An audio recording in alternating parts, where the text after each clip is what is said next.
Welcome, dear teachers and viewers, to my YouTube channel, Wahid Math World.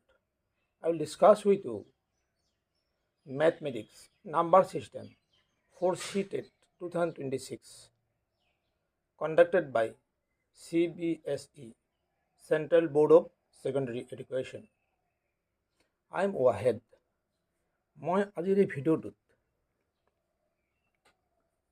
CTET 2026 mathematics number system channel Wahid math world আপোনালোকে এটা কথা মাজতে মই কৈ থওঁ যে এই নাম্বাৰ ছিষ্টেম এই চেপ্টাৰটোত CTETত সঘনাই কুৱেশ্যনবিলাক আহি থাকে, কিন্তু মেক্সিমাম কুৱেশ্যন 4ৰ পৰা 5 লৈ তাৰমানে 4টা বা 5টা কুৱেশ্যন এই চেপ্টাৰৰ পৰাই দিয়ে। গতিকে চ' ইম্পৰ্টেণ্ট দিছ চেপ্টাৰ চাব, আপোনালোকে অলপ মন দিব লাগিব। কুৱেশ্যন নম্বৰ 1 চাব, when 90707 is divided by 9, the remainder is, আমি যদি এই সংখ্যাটোক এই 9ৰে ডিভাইড কৰোঁ, তে ভাগশেষ কি হ'ব, ৰিমাইণ্ডাৰ কি হ'ব? এইটো অলপমান ক্ৰিটিকেলো আছে, ভেৰি ইজি।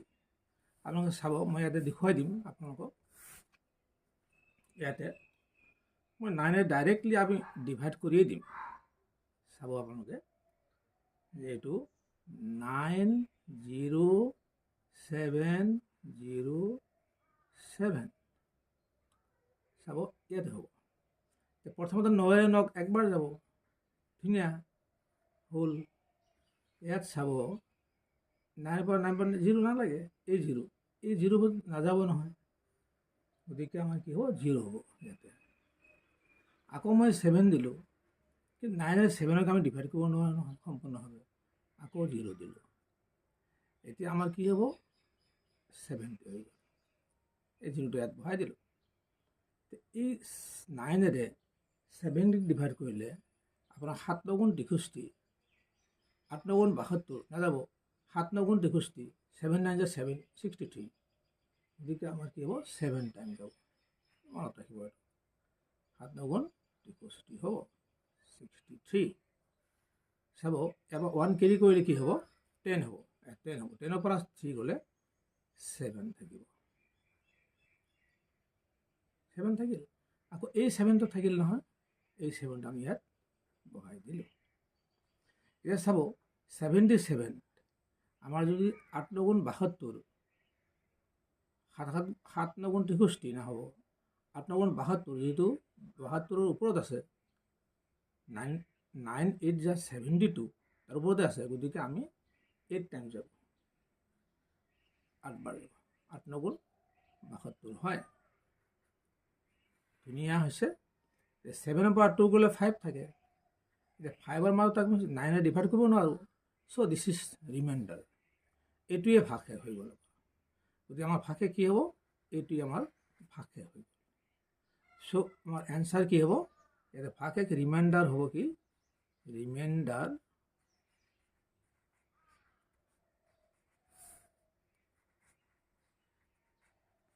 ইকুৱেল টু কি হ'ব, 5। Very easy. এতিয়া চাব আপোনালোকে, এইটো নিশ্চয় ক্লিয়াৰ হৈছে আপোনালোকৰ। কুৱেশ্যন নম্বৰ 2 চাব আপোনালোকে, চ' ইম্পৰ্টেণ্ট। এইটো আহিছিল আপোনাৰ 2013ত আহিছিলে CTET, ইয়াত আহিব, এইটো আহিছে CTET 2015ত আহিছিল। এই কুৱেশ্যনটো অলপমান মন দিব ভালকৈ। মই বেছিভাগ পুৰণা কুৱেশ্যনবিলাক এইকাৰণে লৈছোঁ যে আগৰ কুৱেশ্যনবিলাক আকৌ ৰিপিট হয়, সেইকাৰণে। The sum of remainders obtained by dividing 11 by 11, 11ৰে এইটোক ডিভাইড কৰি যিটো ৰিমাইণ্ডাৰ ওলাব, ভাগশেষ ওলাব, সেইটো এণ্ড 11 by 13, 13ৰে যদি আমি এক ডিভাইড কৰোঁ, যিটো ৰিমাইণ্ডাৰ ওলাব, সেইটো। এই দুটা ৰিমাইণ্ডাৰৰ চাম মানে কি, যোগফল। দুটা ভাগশেষ, এইটোৰে এইটোক ডিভাইড কৰাৰ পিছত যিটো ভাগশেষ ওলাব সেইটো, আৰু এই 13ৰে এক ডিভাইড কৰাৰ পিছত যিটো ভাগশেষ ওলাব সেইটো, এই দুটা ভাগশেষ আমি কি কৰিব লাগিব, যোগ কৰিব লাগিব। চাম মানে যোগফল। এতিয়া আমি চাম, এইটোক এইটোৰে ডিভাইড কৰাৰ পিছত ভাগশেষ কি ওলায়, এইটো অলপ মন দিব আপোনালোকে। চাব, ইয়াতে 11 আমি এইটোক 1 2 1 1 2 এক আমি ডিভাইড কৰিম। 11 12 একবাৰ যাব, এইটো আপোনালোকে ভালকৈ জানে, একবাৰ যাব।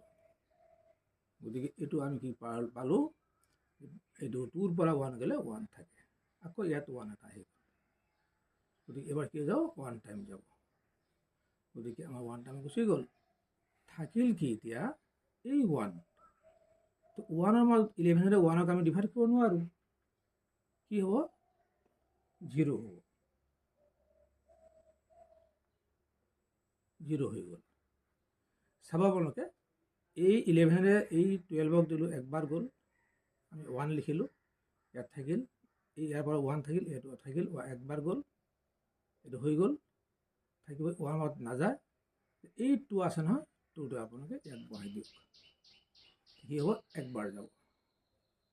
চাব আৰু একবাৰ যাব, গ'লে এই 2ৰ পৰা 1 গ'লে 1 থাকে। গতিকে এইটো হ'ব কি আমাৰ ৰিমাইণ্ডাৰ, এইটো কি হ'ব, ভাগশেষ থাকি গ'ল।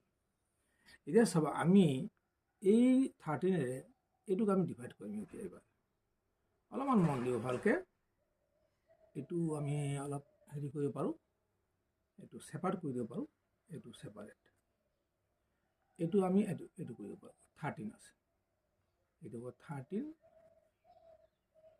আমি এইটো ডিভাইড কৰিম। ইয়াত কি আছে, 13 2 2 3, ইয়াত কি হয় চাব, 13ৰে ডিভাইড কৰিলে আমাৰ ইয়াত যাব কি, আমি এইখিনি কথা ওপৰত লিখিব পাৰোঁ, ওপৰত দিব পাৰোঁ, একবাৰ যাব। গতিকে একবাৰ গ'লে এইখিনি থাকিল, এইটো 1 টাইম গুচি গ'ল, হৈ গ'ল। গতিকে এই 2 আমি ইয়াত বহালোঁ, কিন্তু 2ৰ মাজত নাযাব নহয়, 0 হৈ গ'ল।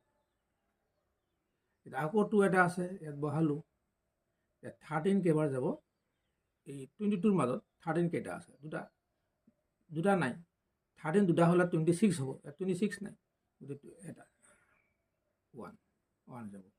গতিকে আমি ইয়াত 13 দি দিলোঁ। ইয়াত কি হ'ব, 12ৰ পৰা 3 গ'লে 9 থাকিব, 9 হৈ গ'ল।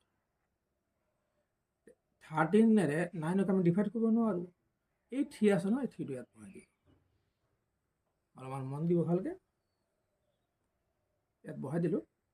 এতিয়া আমি এই 13ৰে এই 93 কিমান টাইম যাব চাব, কিমান টাইম যাব। এই যদি আমি ইয়াতে 70 ওপৰত যাব, গতিকে 80 হ'লে আপোনালোকে বাকীখিনি 3 যা 24, 80 আৰু 24 কিমান হ'ব, গতিকে 100ৰ ওপৰত যাব, 100ৰ ওপৰত ইয়াত নাই, গতিকে আমি দিব লাগিব কি 7, ইয়াত 7 দিলোঁ।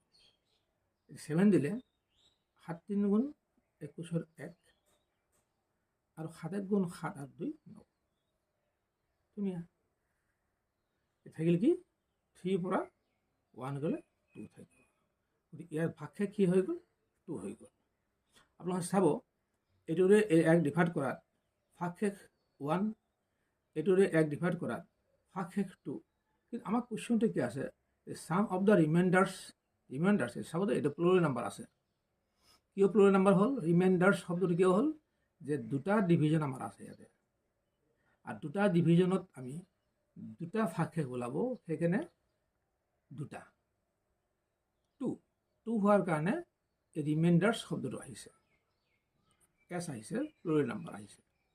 Sum of reminders obtained by dividing 51 by 51, এটা ওলাল, 51 বাই 51 আৰু এটা ওলাল, এই দুটা ৰিমাইণ্ডাৰ কি কৰিব লাগিব, ছাম কৰিব লাগিব, যোগফল কৰিব লাগিব। এইটো চাব আপোনালোকে, আমি ইয়াতে ছাম কৰি ল'ম,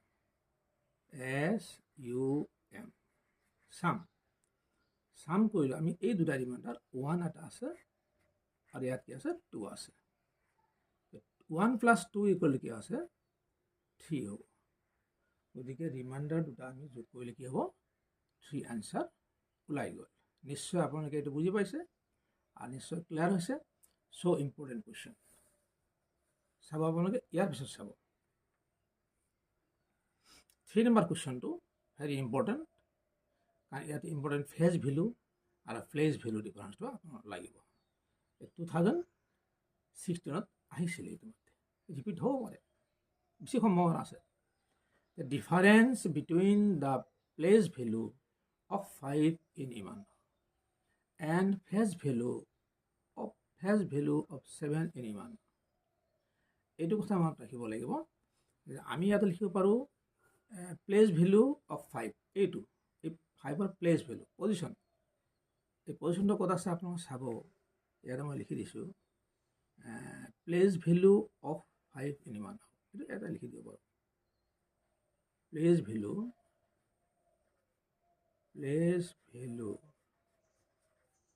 of 7 in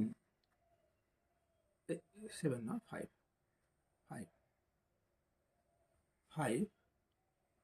in Iman 29503, এইটো প্লেচ ভেলু আমি ইয়াতে লিখিব পাৰোঁ। চাব প্লেচ ভেলু অফ 5 ইন ইমান হ'ব। ইমানত এই 5টো চাব একক, দশক, শতক, এই শতকৰ ঘৰত আছে, ওৱান্স, টেন্স, 100 ঘৰত আছে। 100 ঘৰত থাকিলে কি হ'ব, ইয়াৰ পজিশ্যনটো কি হ'ব 500, তাৰমানে 5 into 100 500 এনেকৈ দিব পৰা যায়। আল্টিমেটলি কি হ'ব 500, 5 into 100 মানে 500, এইটো হ'ব প্লেচ ভেলু। প্লেচ মানে কি পজিশ্যন, সেইটো কোনটো পজিশ্যন আছে, 100 পজিশ্যনত আছে, গতিকে 100 হ'ব, 500 হ'ব। আৰু এটা আছে কি the phase value of 7 in ইমান।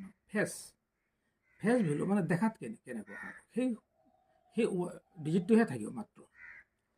7ৰ ফেজ ভেলু এই 7টোৰ চাব, ইয়াতে লিখিলোঁ মই ফেজ ভেলু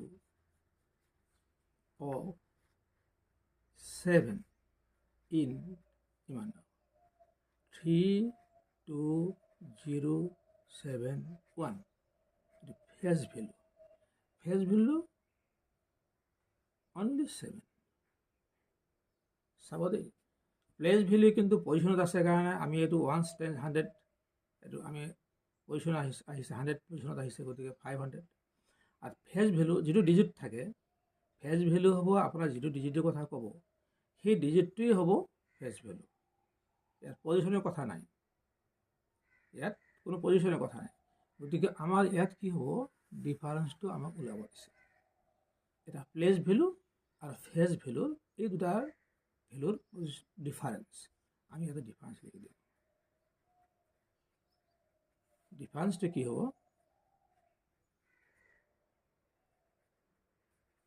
ডিফাৰেঞ্চটো চাই লওক। ডিফাৰেঞ্চ মানে কি হ'ব, মাইনাছ। ডিফাৰেঞ্চ মানে মাইনাছ হয়। ইয়াৰ পৰা আমি কেৰি কৰিলোঁ, এটা 10 হ'ব, 10ৰ পৰা আকৌ 1 কেৰি কৰিলোঁ, 10 হ'ব, 10ৰ পৰা 7 কৰিলোঁ 3। অলপ মন দিব ভালকৈ। ইয়াত কি থাকিল 9 থাকিল, 9 থাকিল, তলত একো নাই। ইয়াত কি থাকিল 4 থাকিল, গতিকে 493 এইটো হ'ব difference of place value of 5 in ইমান হ'ব এইটো, আৰু ফেজ ভেলু অফ 7 ইন ইমান হ'ব 7। গতিকে 500ৰ পৰা 7 যদি আমি মাইনাছ কৰি দিওঁ, সেইটো ক'ব ডিফাৰেঞ্চ। ডিফাৰেঞ্চৰ আৰু এটা নাম কি, ছাবট্ৰেকশ্যন বা মাইনাছ। ছামৰ মিনিং কি হ'ব, প্লাছ। গতিকে আমাৰ এইটো নিশ্চয় ক্লিয়াৰ হৈছে আপোনালোকৰ, নিশ্চয় ভাল লাগিছে। ভিডিঅ'টো চাই কেনে লাগিল কমেণ্টত জনাব, আৰু এটা লাইক দিব, বেছিকৈ শ্বেয়াৰ কৰিব, কিন্তু চেনেলটো ছাবস্ক্ৰাইব কৰিবলৈ নাপাহৰিব। আপোনালোকে নিশ্চয় ছাবস্ক্ৰাইব কৰিবই, মোৰ এইটো দৃঢ় বিশ্বাস। Wait for my next videos, বহুত ইম্পৰ্টেণ্ট ভিডিঅ'বিলাক থাকিব, 1 by 1 আপোনালোকে ধুনীয়াকৈ চাব। Thank U.